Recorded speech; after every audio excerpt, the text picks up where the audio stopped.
연인이 약속 시간에 30분이나 늦었습니다. 사과는커녕 대뜸 길이 막혔잖아. 너도 알면서 왜 그래? 라며 오히려 짜증을 냅니다.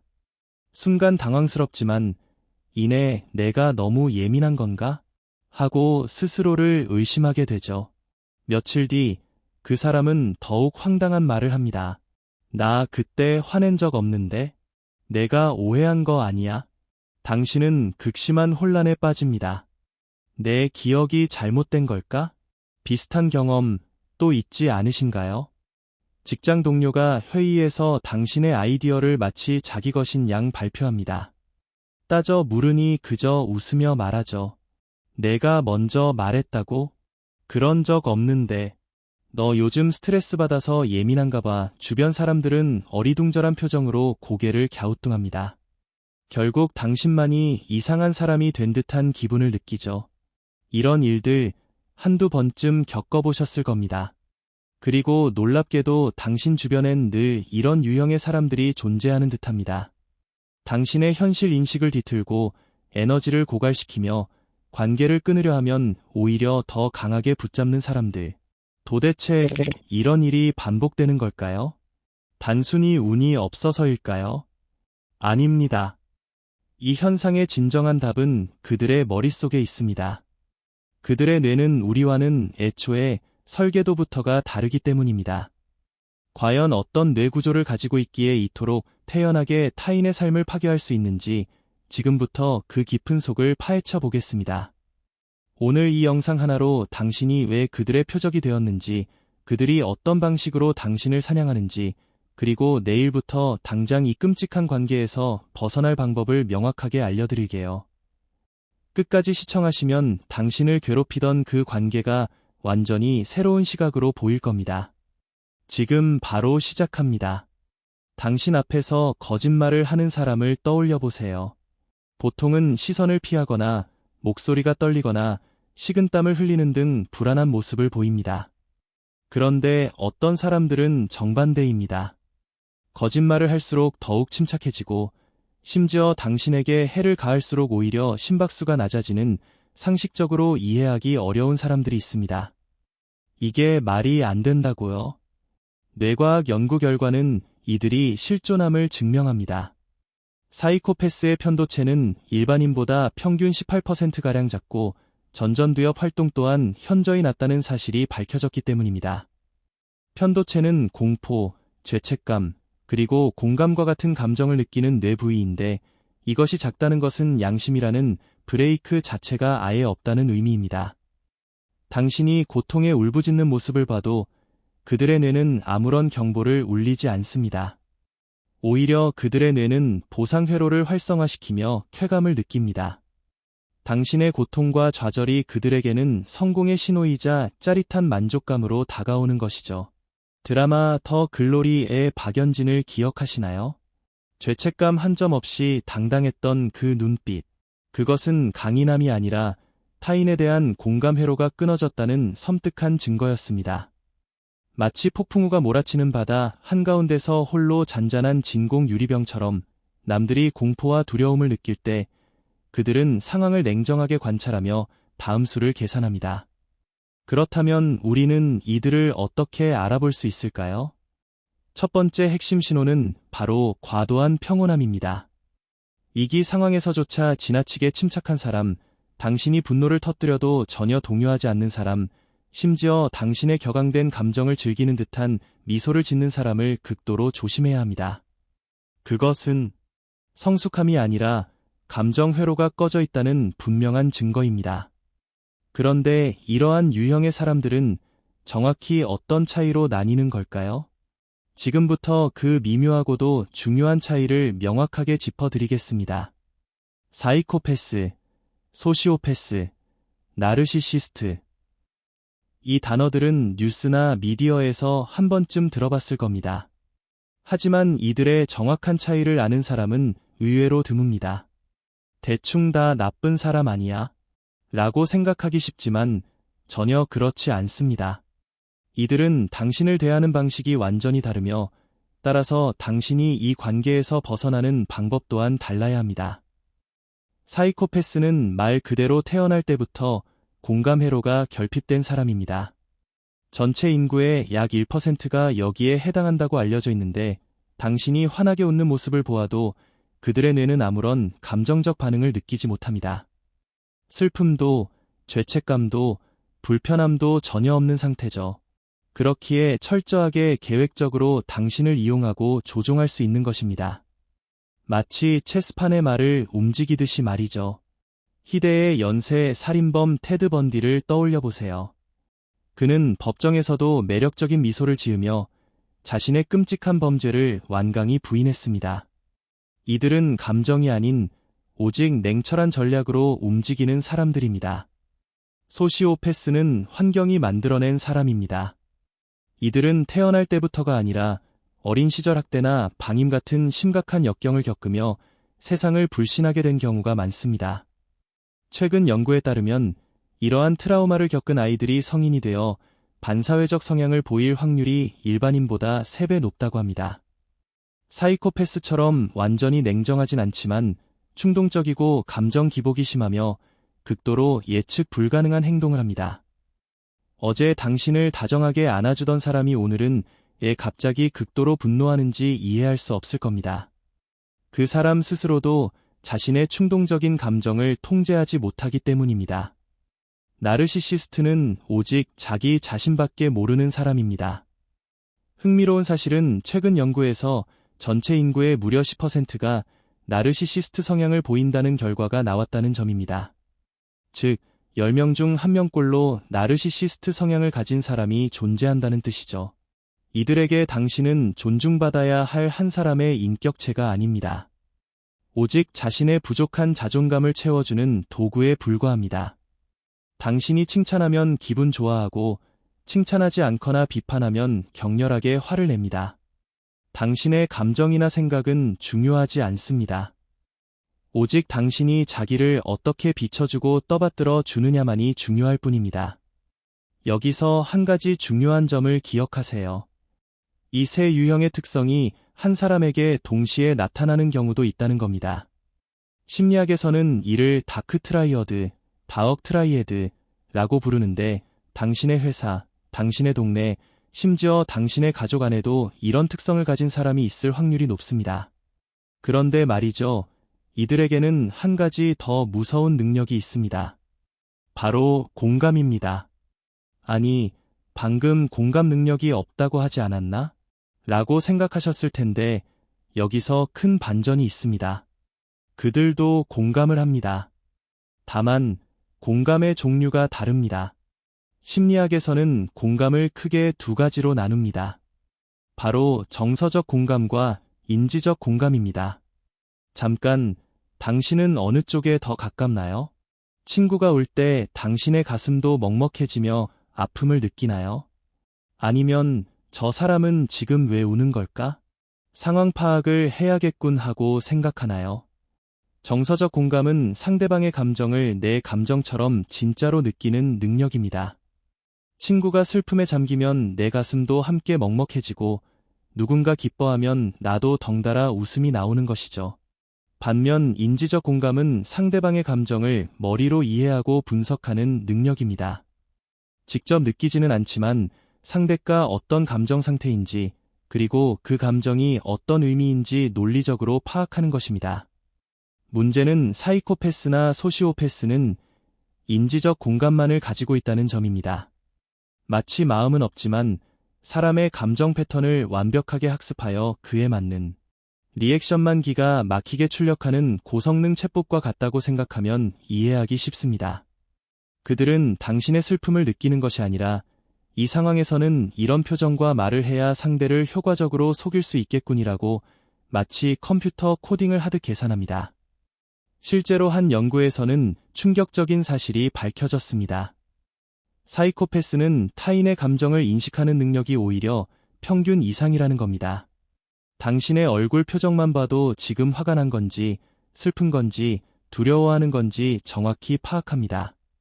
다만 그것이 무엇인지 알 뿐, 그것을 느끼지는 못하는 거죠.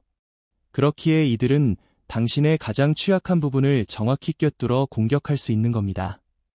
예를 들어 볼까요? 당신이 어머니에 대한 이야기가 나올 때마다 목소리가 미세하게 떨리는 것을 그들은 알아챕니다. 그래서 싸울 때마다 내 엄마도 너를 이렇게 키웠어. 라며 당신의 가장 깊은 상처를 정확히 찔러오는 것입니다. 넷플릭스 드라마 의 주인공 조 골드버그를 보세요. 그는 사랑이라는 이름으로 대상을 집요하게 분석하고 스토킹하지만 사실 상대방의 진정한 영혼이나 감정에는 단 한치의 관심도 없습니다. 오직 자신의 각본대로 상대를 움직이고 조종하는 것, 그것이 그의 유일한 목표입니다. 당신도 분명 겪어봤을 겁니다. 처음 만났을 때는 너무나 잘 통하는 것 같고 내 마음을 완벽하게 이해해 주는 것 같았던 사람. 하지만 시간이 지나면서 어딘가 이상하다는 느낌을 받기 시작합니다. 그 사람이 내 약점을 너무나 정확하게 꿰뚫고 내가 가장 무너지는 바로 그 타이밍에 공격해 들어오기 때문입니다. 그리고 그들의 다음 수는 더욱더 교묘하고 잔인합니다. 이제부터가 정말 무서운 부분이에요. 아까 도입부에서 연인이 화낸 적 없다고 우겼던 그 상황, 동료가 당신의 기억을 부정했던 바로 그 순간. 그것이 바로 가스라이팅입니다. 그들은 단순히 당신에게 상처를 입히는데 그치지 않습니다. 당신의 현실 자체를 지워버리려는 시도를 합니다. 가스라이팅이라는 단어는 1938년 연극 가스 등 게스라잇에서 유래했습니다. 이 연극에서 남편은 아내를 미치광이로 몰아가기 위해 집안의 가스등을 일부러 어둡게 조작하면서도 아내가 가스등이 어두워졌어요 라고 말하면 아니야, 원래 이 밝기였어. 내가 잘못 본 거야 라고 우깁니다. 결국 아내는 자신의 감각과 판단을 믿지 못하게 되고 남편의 말만을 진실로 받아들이며 미쳐가는 내용입니다. 이는 마치 당신의 안경 렌즈에 조금씩 검은 페인트를 칠하는 것과 같습니다. 처음엔 전혀 티가 나지 않지만 점차 시야가 흐려지고 나중에는 그 사람이 보여주는 세상만을 진실로 믿게 되는 것이죠. 그들은 이런 말들을 반복해서 합니다. 너 원래 그랬잖아. 너 기억력이 없네. 내가 그런 말을 했을 리가 없는데 내가 오해한 거지. 이러한 말들이 반복되면 당신은 극심한 혼란에 빠집니다. 내가 정말 잘못 기억한 걸까? 내가 정말 문제가 있는 건가? 이렇게 스스로를 자책하기 시작합니다. 한 연구에서는 가스라이팅의 단계를 3가지로 구분했습니다. 첫 번째는 불신 단계입니다.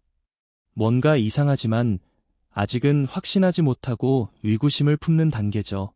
두 번째는 방어 단계입니다. 자신이 틀리지 않았음을 증명하기 위해 계속해서 변명하고 해명하려 애쓰는 단계입니다. 마지막 3번째는 우울 단계입니다.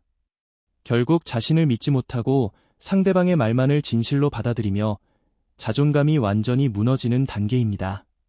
그런데 가스라이팅에 이어 그들이 사용하는 또 다른 강력한 무기가 있습니다. 바로 러브밤입니다. 관계 초기에 당신이 마치 세상에서 가장 완벽한 사람인 것처럼 과도한 칭찬과 애정을 쏟아부어 정신을 차릴 수 없게 만듭니다. 너 같은 사람은 처음이야. 너만 있으면 아무것도 안 부러워. 이런 달콤한 말들로 당신을 하늘 위로 한껏 띄워놓습니다. 하지만 이것은 결코 진심이 아닙니다. 나중에 당신을 조종하고 통제하기 위해 미리 정서적 채무를 지우는 고도의 심리 전략입니다. 이것은 당신이 나중에 그들의 폭언이나 학대에 대항하려 할 때 처음엔 그렇게 천사 같았던 사람이 설마 나쁘겠어? 내가 잘못한 거겠지라고 생각하게 만드는 교묘한 덫입니다. 이 2가지, 러브밤과 가스라이팅의 조합이 왜 그토록 치명적일까요? 러브밤으로 당신을 현혹시켜 깊숙이 끌어들인 다음 가스라이팅으로 당신의 현실 감각과 자아를 파괴하여 홀로 고립시키기 때문입니다. 당신이 자신의 판단을 믿지 못하게 되면 다른 사람에게 도움을 청할 생각조차 하지 못합니다. 누구에게 설명해야 할지도 모르겠고, 혹 설명하더라도 내가 너무 예민한 건가? 하는 생각에 결국 모든 것을 혼자 감당하게 됩니다. 그것이 바로 그들이 가장 원하는 바입니다. 당신을 자신에게만 의지하는 고립된 존재로 만드는 것입니다. 여기서 우리는 가장 중요하고 아픈 질문을 던져야 합니다. 왜 하필 나였을까? 왜 나만 이런 사람들을 자꾸 만나는 걸까? 이것은 단순히 운이 나쁜 것이 아닙니다. 당신에게는 그들이 가장 탐내고 착취하고 싶어하는 특별한 특징이 있기 때문입니다. 심리학에서는 이런 사람들을 에코이스트, 에커스트라고 부릅니다. 과도한 양심과 타인 중심적인 성향 때문에 자신을 위한 경계 설정을 제대로 하지 못하는 사람들입니다. 바로 당신과 같은 에코이스트는 자기 자신보다 타인을 먼저 생각합니다. 자신의 욕구나 필요를 주장하는 것을 이기적이라고 느끼는 사람들이죠. 최근 연구에 따르면 관계에서 나르시시스트에게 학대를 경험한 사람 중 25%, 즉 4명 중 1명꼴로 에코이스트 성향을 강하게 가지고 있었다고 합니다. 나르시시스트는 마치 텅 빈 배터리와 같습니다. 그래서 에너지가 꽉 찬 고성능 보조 배터리 같은 당신을 찾아다닙니다. 당신의 뛰어난 공감 능력, 강한 책임감, 따뜻하고 희생적인 마음, 이 모든 것이 그들에게는 없어서는 안 될 소중한 에너지원이기 때문입니다. 밝혀진 바에 따르면 나르시시스트와 에코이스트는 서로를 자석처럼 강하게 끌어당긴다고 합니다. 나르시시스트는 자신을 채워줄 에너지를 찾고 에코이스트는 누군가를 돌보고 희생하며 자신의 존재 가치를 증명하려 하기 때문이죠. 하지만 이 조합은 결국 파괴적입니다.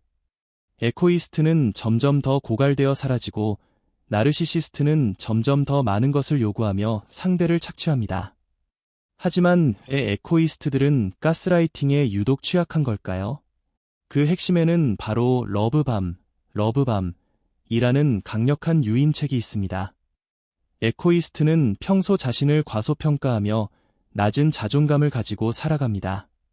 그런데 이때 누군가가 나타나 당신은 정말 특별하고 소중한 사람이다 라고 말해준다면 그 경험은 이들에게 지극히 강렬하고 전율적인 기억으로 남게 됩니다. 문제는 여기서 시작됩니다. 나중에 그 사람이 당신의 현실을 부정하고 당신의 생각과 감정을 왜곡하기 시작해도 에코이스트는 처음에 경험했던 그 따뜻하고 특별했던 기억 때문에 계속해서 스스로를 의심하게 됩니다. 혹시 내가 잘못한 걸까?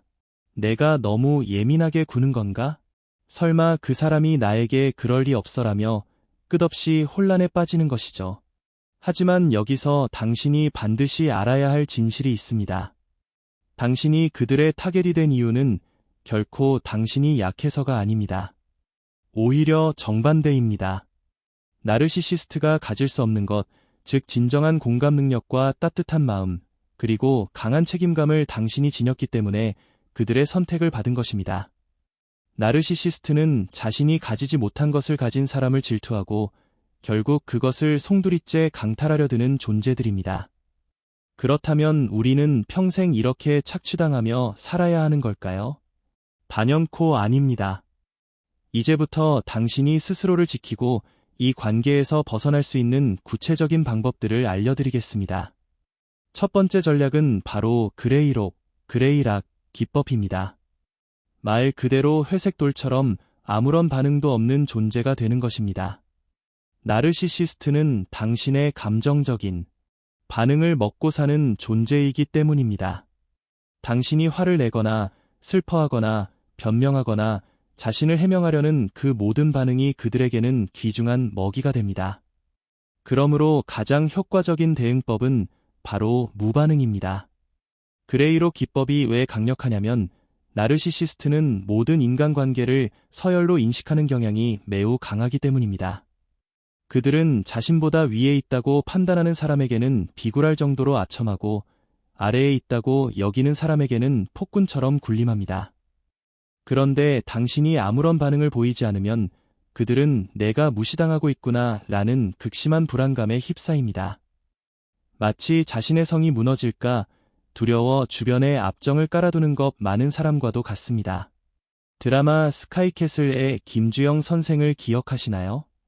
학생 예서가 자신의 말에 격한 반응 대신 담담하게 대답하자 오히려 김주영 선생이 당황했던 장면. 그것이 바로 그레이록의 힘입니다. 그럼 이 그레이록 기법을 실제 상황에서 어떻게 적용할 수 있을지 구체적인 예시를 들어 설명해 드릴게요. 직장 상사, 이 프로젝트 망친 거 내 책임이야. 너 때문에 팀 전체가 욕 먹었어. 예전에 당신이라면 아니에요. 제가 한 건 이 부분뿐이고 나머지는 하며 열심히 해명했을 겁니다. 하지만 그레이록을 사용할 때는 그렇게 보이셨군요. 이 한마디로 끝내는 겁니다. 연인, 너 요즘 나한테 관심 없지? 요즘 너무 차갑더라. 혹시 다른 사람 생겼어? 예전에 당신이라면 무슨 소리야? 내가 언제 그랬어? 하며 억울함을 토로하고 장황하게 변명했겠죠. 그레이록을 사용할 때는 그렇게 느껴졌구나. 이 한 문장이면 충분합니다. 부모님, 넌 왜 맨날 그 모양이니? 내 동생은 안 그러는데. 예전에 당신이라면 엄마는 왜 맨날 나만 가지고 그래? 하며 감정적으로 방어했을 겁니다. 그레이록을 사용할 때는 알겠습니다. 감정을 싣지 않고 짧고 무미건조하게 대답하는 것이 핵심입니다. 한 상담 연구에서는 이 그레이록 기법을 나르시시스트 대응의 핵심 전략으로 소개했습니다. 나르시시스트는 당신의 반응이 더 이상 재미없어지면 금방 흥미를 잃는다고 합니다. 마치 게임이 시시해진 게이머가 다른 게임을 찾아 떠나듯 그들도 당신에게서 더 이상 감정적 만족을 얻지 못하면 다른 타겟을 찾아 떠나게 될 것입니다. 여기에 실전 팁 하나 더 드리겠습니다. 상대방의 연락처를 이름이 아닌 번호로만 저장하세요. 그리고 만약 연락이 오면 누구세요? 라고 물어보세요. 이것은 단순한 행동이 아닙니다. 상대를 당신의 삶이라는 무대에서 엑스트라로 강등시키는 가장 강력한 액션입니다. 나르시시스트는 무시당하는 것을 그 무엇보다 견디지 못합니다. 하지만 주의할 점이 있습니다. 그레이록 기법을 사용하면 상대방은 처음에는 더욱 심하게 당신을 공격할 수 있습니다. 이를 후핑이라고 부르는 현상입니다. 마치 자판기에서 음료수가 나오지 않을 때 더 세게 두들기는 것처럼 당신의 반응이 없으면 나르시시스트는 더 강하게 자극을 주어 반응을 이끌어내려 할 것입니다. 이때가 바로 버텨야 할 때입니다. 절대 반응하지 마십시오. 그 고비를 넘기면 상대방은 결국 포기하고 당신의 삶에서 떠나게 될 것입니다. 그러나 여기서 끝이 아닙니다. 한 가지 더 중요한 전략이 남아 있습니다. 마지막 전략은 바로 관계의 다각화입니다. 절대로 한 사람에게 당신의 모든 것을 올인하지 마세요. 한 사람에게만 연결된 전선은 끊어지면 정전이 되지만 여러 군데 연결된 튼튼한 그물망 전선은 안전하게 전력을 공급합니다. 나르시시스트나 사이코패스가 가장 선호하는 타겟은 바로 고립된 사람입니다. 다른 관계가 없어 오직 자신에게만 의지하는 사람을 선호하는 것이죠. 그래서 이들은 처음부터 당신의 다른 관계들을 끊어내려 합니다. 내 친구들은 널 이해 못해. 내 가족들은 널 무시하잖아. 나만 있으면 돼 같은 말로 당신을 자기 자신에게만 묶어두려는 시도를 합니다. 한 연구에 따르면 인간은 평균적으로 150명 정도의 사회적 관계를 유지할 수 있다고 합니다. 물론 이들 모두가 아주 친밀한 친구일 필요는 없습니다. 오히려 느슨한 관계들이 중요합니다. 매주 가는 카페 사장님, 헬스장에서 가볍게 인사하는 사람, 독서 모임에서 한 달에 한 번 만나는 사람들처럼 이런 약한 연결들이 오히려 당신의 회복 탄력성을 높여준다는 연구 결과가 있습니다. 왜냐하면 이들은 당신에게 어떠한 기대도 하지 않거든요. 그저 당신을 있는 그대로 바라봐줍니다. 그리고 가장 중요한 것은 바로 나 자신과의 관계입니다. 나르시시스트가 결코 침투할 수 없는 오롯이 당신만의 시간을 만드세요. 중요한 것은 혼자 해도 충분히 행복하고 만족스러운 무언가여야 합니다. 누군가의 평가나 반응이 전혀 필요 없는 활동 말이죠. 새벽에 혼자 걷기, 그림 그리기, 요리하기 등 이런 소중한 시간들이 차곡차곡 쌓이면 나르시시스트의 비난 섞인 말들이 예전처럼 당신을 아프게 하지 않을 겁니다. 왜냐하면 이제 당신은 그 사람 없이도 충분히 괜찮고 완전한 존재라는 것을 깨닫게 되니까요. 자존감이 높아지면 이제껏 보이지 않던 이상한 사람들의 신호들이 선명하게 보이기 시작합니다. 첫 만남에서 과도하게 친절한 사람, 당신의 경계를 은근히 시험하는 사람, 거절했을 때 갑자기 태도를 바꾸며 화를 내는 사람 등 위험 신호들을 더 이상 놓치지 않게 됩니다. 오늘 우리는 당신의 친절을 사냥하려는 사람들의 지문을 낱낱이 살펴보았습니다. 낮은 심박수로 당신을 관찰하는 그들의 뇌 구조부터 데이터로 학습한 가짜 공감, 그리고 러브밤과 가스라이팅이라는 이중적인 조종 전략까지 말이죠. 다시 한번 기억하세요. 당신이 겪은 일은 결코 당신이 약해서 발생한 것이 아닙니다. 오히려 그들에게는 없는 진정한 공감 능력과 따뜻한 마음을 당신이 가졌기 때문에 일어난 일이었습니다. 그리고 이제 당신은 알게 되었습니다. 그레이록으로 그들을 굶기는 법, 관계를 다각화하여 더 이상 혼자가 되지 않는 법을요. 이제 당신에게 질문 하나 드리겠습니다. 오늘 이 영상을 보면서 마음속에 떠오른 누군가가 있으신가요? 그 사람과의 마지막 대화, 이게 바로 가스라이팅이었구나 싶었던 순간을 댓글로 남겨주세요. 혼자서만 사귀지 마시고 이곳에 당신의 이야기를 남겨주세요. 당신의 경험이 다른 누군가에게는 큰 위로와 용기가 될 것입니다. 당신은 더 이상 타겟이 아닙니다. 당신은 스스로를 지킬 줄 아는 강하고 현명한 사람입니다. 오늘 이 영상이 도움이 되셨다면 좋아요와 구독 부탁드립니다. 여러분의 소중한 마음을 지키는 더 많은 이야기로 다시 돌아오겠습니다. 지금까지 한눈의 심리학이었습니다.